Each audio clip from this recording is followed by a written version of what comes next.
All right, my favorite nieces, snuggle up. Uncle Tom is going to tell you a story tonight. It's a very special story about a cat, a very clever cat, and why uncles are just the best, and also why it's super important to listen to your mom and dad. So, once upon a time, there was a poor miller who had 3 sons. When he passed away, he didn't have much to leave them. The oldest son got the mill, the middle son got the donkey. But the youngest son? Well, he got the cat. Just a cat.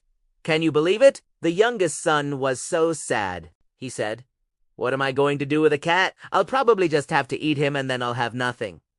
But this wasn't just any ordinary cat. As the son was moping, the cat suddenly stood up on his hind legs, put his little paws on his hips and said, "Master, don't you worry one bit. Just get me a pair of boots and a bag, and you'll see that I'm worth more than any mill or donkey." The son was so surprised he could hardly speak. A talking cat. Well, he thought, what do I have to lose? So, he spent his last few coins to get the cat a fine pair of boots and a sturdy little bag. The cat pulled on his new boots, and they fit perfectly. He looked so dapper. From that day on, everyone called him Puss. In boots, Puss slung the bag over his shoulder, waved goodbye to his master, and marched straight into the forest. He knew exactly what he was doing. He put some fresh, tasty bran and parsley inside his bag and laid it on the ground, pretending to be asleep nearby. Soon, a plump, silly young rabbit, who had never heard of such clever tricks, hopped right into the bag to nibble on the treats. Snap!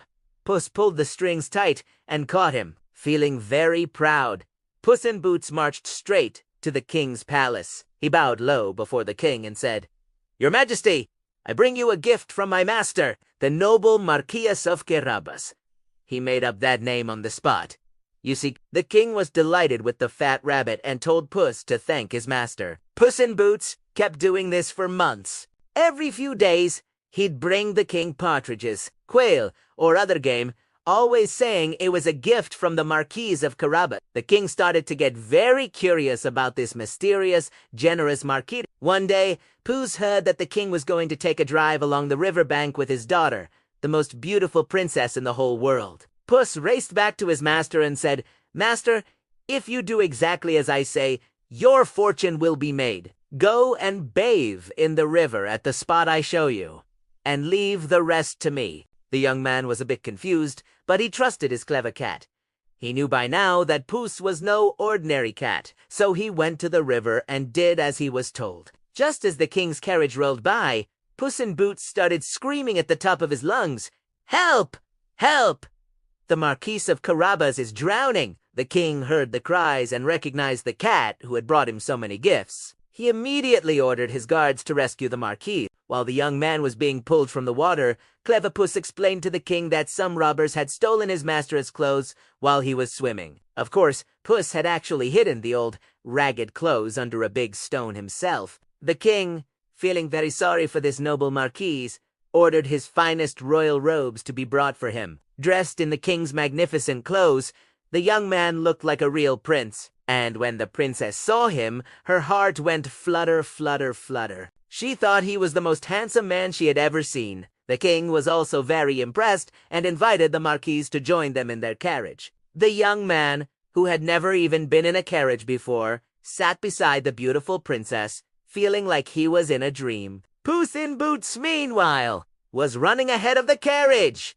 He was so fast. He came upon some peasants mowing a meadow. He puffed out his chest and said in a very serious voice, "Good people, you must tell the king that this meadow belongs to the Marquis of Carabas. If you don't, you'll be chopped into tiny pieces." The peasants were terrified and promised they would. A few minutes later, the king's carriage passed by, and the king asked, "To whom does this beautiful meadow belong?" "To the Marquis of Carabas, Your Majesty," they all shouted. The king was very impressed. "You have a fine estate, Marquis," he said.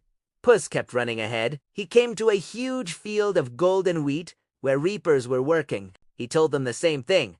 "Tell the king this field belongs to the Marquis of Carabas, or you'll be chopped into tiny pieces."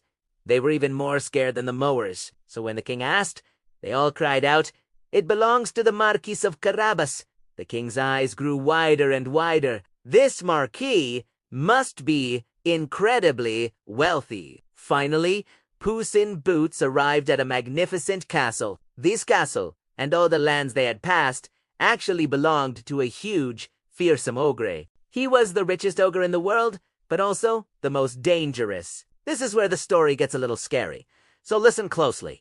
Puss knew he had to be very, very careful. He bravely walked up to the castle, knocked on the giant door, and asked to see the master. The ogre received him, which was surprising, but ogres are sometimes proud and like to show off. Puss bowed deeply and said, "I was passing by and heard that you have an amazing power, sir. They say you can change yourself into any animal you wish.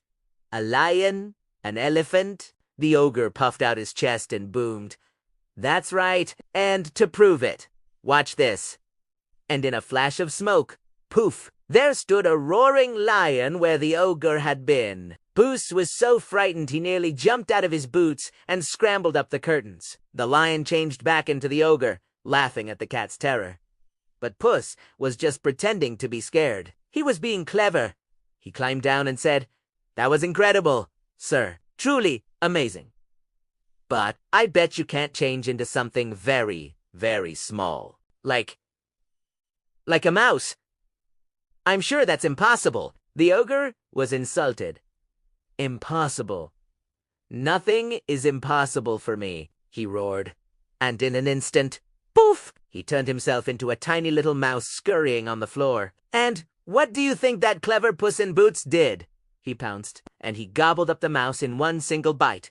And that was the end of the wicked ogre. Just then, the king's carriage arrived at the castle. The king was amazed by its beauty. Puss ran out to meet them, bowing low. "Welcome, your majesty, to the castle of the Marquis of Carabas."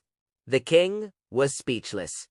"What? This magnificent castle belongs to you as well, Marquis." The young man didn't know what to say, so he just nodded and gave the princess a little smile. They all went inside, where a grand feast, which the ogre had been preparing for his friends, was waiting. The young man, now truly a marquis, sat with the king and the beautiful princess. The king was so impressed with the marquis's land, his castle, and his charming personality, that he said, "My dear marquis, it would be my honor if you would marry my daughter." And so, the miller's youngest son married the princess and became a prince. And Puss in Boots, he became a great lord and never had to chase mice again, except for fun. Now, what did we learn from this story? First, never underestimate your uncle. Sometimes, like Puss in Boots, we might seem a little silly, but we always have your back, and we're full of clever tricks to help you. Second, you have to be careful, just like Puss was with the ogre. He didn't fight the big lion, he used his brain to trick him.